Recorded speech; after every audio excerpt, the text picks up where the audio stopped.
Hi, எல்லோரும் என்ன பண்ணி சாப்பிட்டீங்களா? வாங்க சாப்பிட்லாம்.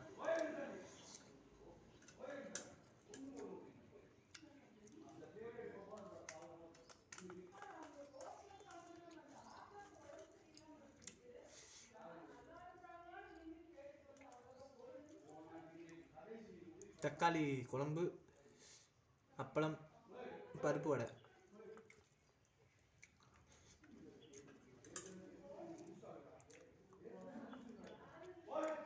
எனக்கு கஷ்டமாக இருக்குங்க.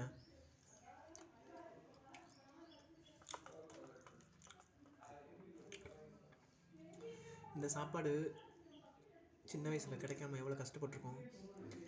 சத்துணவு வரிசையில் நின்னா அந்த சாப்பாடு ஒரு கரண்டி தான் சத்துணவில் போடுவாங்க. அந்த சாப்பாடு பத்தாது. மத்தியானம் சாப்பிட்டா நைட்டு தான், நைட்டும் பற்றாத சாப்பாடு தான். ஏன்னா நாங்கள் வளர்ந்தது குடும்பம் ரொம்ப லோ குடும்பத்தில், ரொம்ப லோ குடும்பம். எங்களுக்கு கிடைக்காது. அப்போ ரேஷன் அரிசி கூட எவ்வளோன்னா கார்டுக்கு 15 கிலோ தான் அப்போ போடுவாங்க. அப்போது அது பத்தாது. ஏன்னா நானும் தம்பி, பாட்டி, அத்தை இருக்காங்க. 4 பேரும் பாட்டி அத்தைன்னு எங்களை சின்ன வயசுலேருந்து வளர்த்தாங்க. ஸ்கூல் படிக்கிறப்போ அப்போது 15 கிலோ பத்தாது. 30 நாளைக்கு எப்படி 15? அடுத்து 30 நாள் கழிச்சு தான், அதுவும் 35 நாள் 40 நாள் ஆகும். அப்போ போடுறப்போ அது பத்தாது. வெளியில் அரிசி வாங்கினா அப்போது 7 ரூபா. அப்போ 7 ரூபா. நான் சொல்கிறது 2004, 2005, 2003 இல்லை.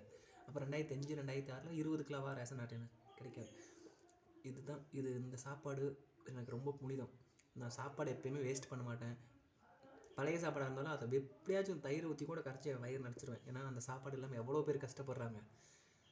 நமக்கு இந்த சாப்பாடு கடவுள் கொடுக்குறோம், நம்ம ஏதோ ஒரு புண்ணியம் பண்ணியிருக்கோம். அதனால கடவுளுக்கு நன்றி எப்பயுமே சொல்லுவேன். இந்த சாப்பாடாச்சும் நமக்கு கிடைக்கணும், நான் இல்லாதவங்களுக்கும் கிடைக்கணும், நம்மளால் அவங்களுக்கு கொடுக்குற மாதிரி நமக்கு நன்மை கொடுக்கணும் அப்படின்னு.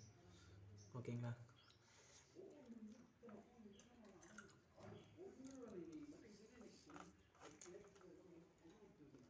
பாய்ங்க.